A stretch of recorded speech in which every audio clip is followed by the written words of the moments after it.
What do you say to those that have negative, experiences in a space that they once loved and now they have like this love-hate relationship with a space? Like, say a bad conversation happened in my office and I'm Mhm. trying to come back into this office and get rid of that bad energy. Is there anything that could Mhm. be done to eliminate those bad energies? Yeah, it's really interesting. So, when things like this happen, we anchor a feeling with the space. And this is then remembering, oh, this is where it took place. And then I have this bad feeling, which is not always also the bad energy of the space. This is something we need to just take, like, divide, or what is the right word, Eric? I'm not a native speaker, so I have the Separate. word in my mind, but so you don't really have to be energy of the space. So Mhm.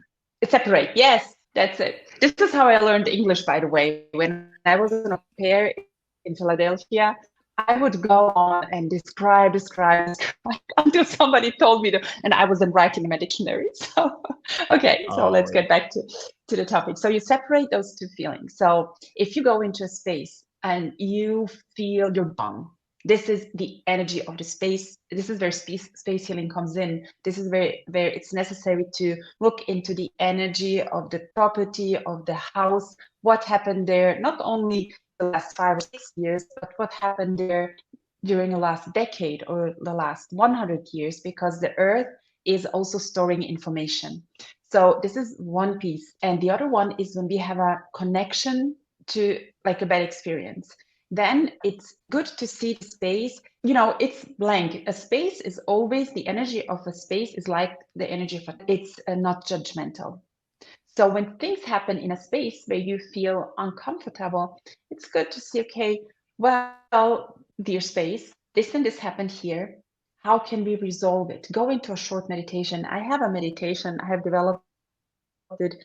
It says how to connect with the soul of your space. Instead of thinking, what could the space need? When you connect to the soul of the space, your space is telling you what it needs. So maybe you just play high frequency music, or you just put up an altar, or you smudge, or just like feel into it and see what do you need, what does space need. And then I love to make a ritual where you like really like pull the anchor of the endos and release it for transformation. So there is so much of energy work we can do with the space just through being aware. Just a moment, we don't need rituals ongoing and ongoing. You just make a decision and the energy flows where attention goes, right? So when you mhm. decide what you want to let go and what you want to invite in, your space, the energy of the space is going to follow. This is the reason why it's so important to be very clear on your visions. And this is where the space and all the vision work we do on a personal level, where they come together. So I loved when you said the energy goes where the attention goes, or the energy flows where the attention goes. Was that correct?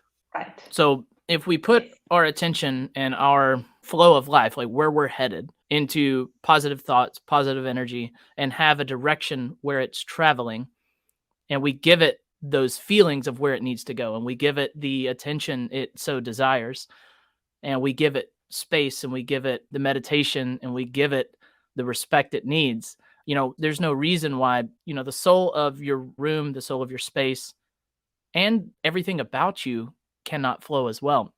So often people get so wrapped up with the day-to-day things of everything that's going on. They got to make the phone call, they got to make the meeting, they've got to clean the house for Mhm. visitors, they've got to do all this and that, and they get very task oriented. And I think people miss an opportunity to live a little more in alignment with their current position because they're so focused on the tasks. Mhm.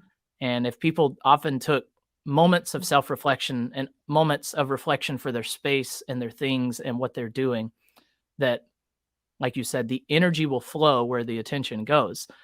Give it that attention, give it that rest, give it that meditation, and it will flow.